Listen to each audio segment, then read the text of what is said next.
Si Nostradamus ay pinakakilalang manghuhula at astrologo sa kasaysayan.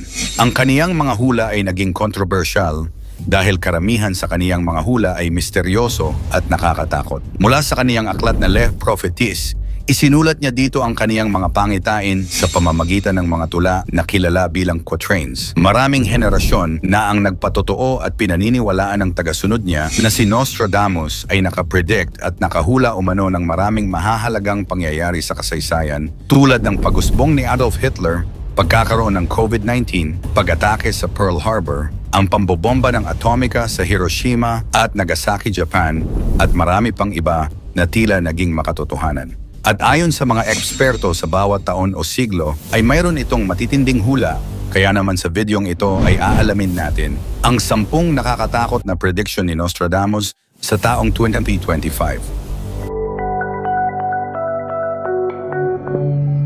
Pang-10, paglawak at pamamayagpag ng bansang China.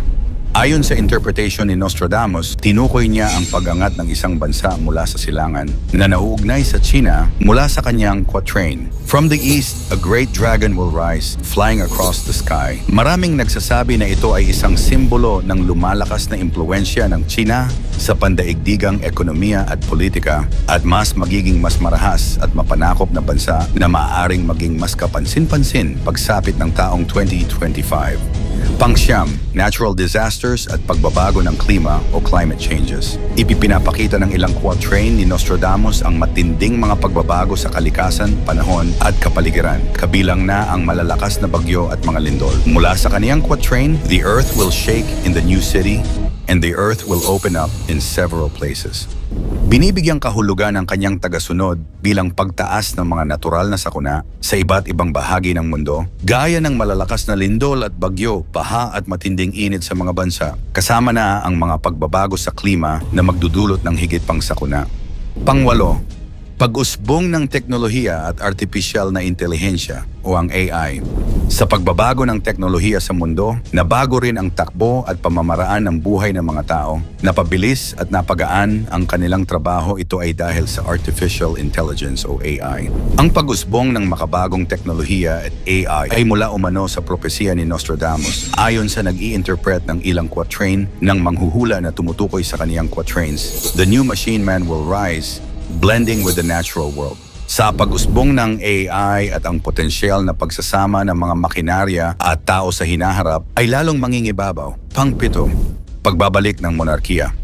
Sa mga hula ni Nostradamus sa kaniyang quatrain na nagpapahiwatig ng pagbabalik ng isang leader mula sa nakaraan o isang bagong uri ng monarkiya. A king will be restored who will rule for long. Maaaring tumukoy ito sa muling pag-usbong at paghahari ng isang monarkiya o isang bagong leader na mamumuno sa mga darating na taon.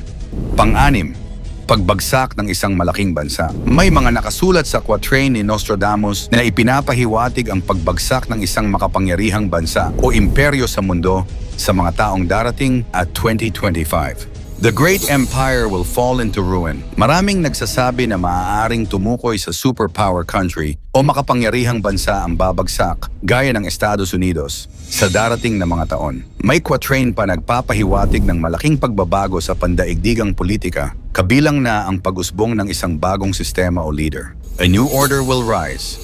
The old ones shall vanish like smoke. Ipinapakita nito ang posibilidad ng isang global political shift tulad ng pagbagsak ng mga malalaking bansa o rehimen at ang paglitaw ng isang bagong sistema ng pamamahala.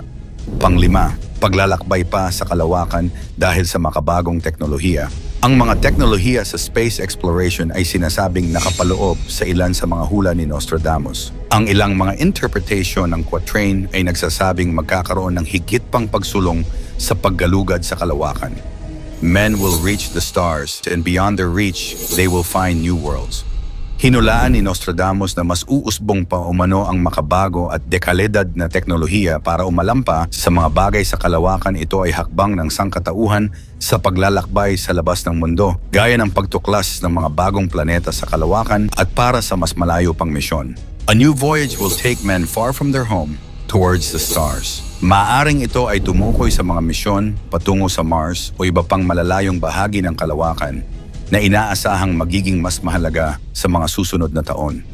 Pangapat, paglobo ng population at krisis sa pagkain. May mga quatrain na nagsasabi ng mabilis na paglobo ng population at kakulangan ng mga likas na yaman. The earth will groan under the weight of its inhabitants and hunger will spread far and wide. Ipinapahiwatig nito na mas dadami ang magugutom, maghihirap sa iba't ibang panig ng mundo, ang mga potensyal na hamon sa hinaharap tulad ng kakulangan sa pagkain at tubig dulot ng paglobo ng populasyon at pagsira ng kapaligiran. Pangatlo, krisis sa ekonomiya. May mga predictions si Nostradamus na nagsasabi na maaaring magkaroon ng matinding krisis sa ekonomiya sa mga darating na taon. The markets will fall and the great towers will collapse. Ito sa isang malakihang pagbagsak ng ekonomiya o mga sistema ng pananalapi na maaaring maganap sa taong 2025. Isa pa sa mga hula ni Nostradamus ay nagpapahiwatig ng isang pagbabago sa pandaigdigang sistema ng ekonomiya. A new currency will rise, born of fire and metal, and the old ways will crumble. Maraming nagsasabi na ito ay maaaring dumukoy sa paglago ng mga cryptocurrency, digital money, at isang bagong anyo ng pera na magiging dominante sa ekonomiya sa 2025 o sa mga susunod na taon. Pangalawa, pag-usbong ng bagong uri ng paggamot o medisina. Hindi lahat ng hula ni Nostradamus ay puro nakakatakot at panganib. Meron din nakalagay sa ilang quatrain na nagsasabi tungkol sa malaking pagbabago o pagkatuklas sa medisina. In the age of iron and silicon, a new healing method will emerge. Ang hulang ito ng astrologo ay posibleng tumukoy sa mga bagong teknolohiya sa medisina tulad ng bioengineering, gene therapy, o advanced na AI sa larangan ng kalusugan na maaaring lumabas sa taong 2025. At ang una, World War III, o ang ikatlong digmaang pandaigdig.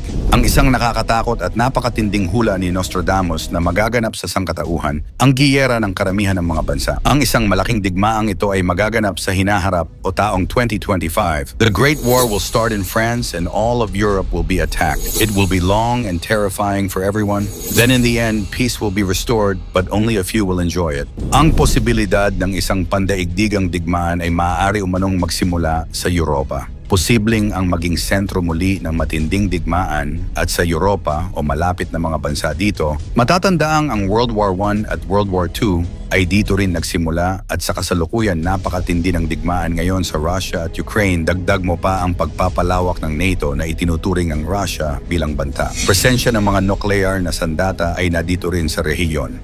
Ang mga hula ni Nostradamus para sa taong 2025 ay naglalaman ng mga misteryosong pahiwatig tungkol sa hinaharap.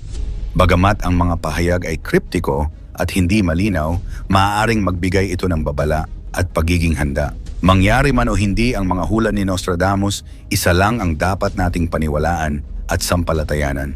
Ito ang nag-iisa nating kataas-taasang Diyos. Ikaw, ano ang masasabi mo sa mga hulang ito ni Nostradamus? Sa 2025, ikomento mo naman ito sa ibaba.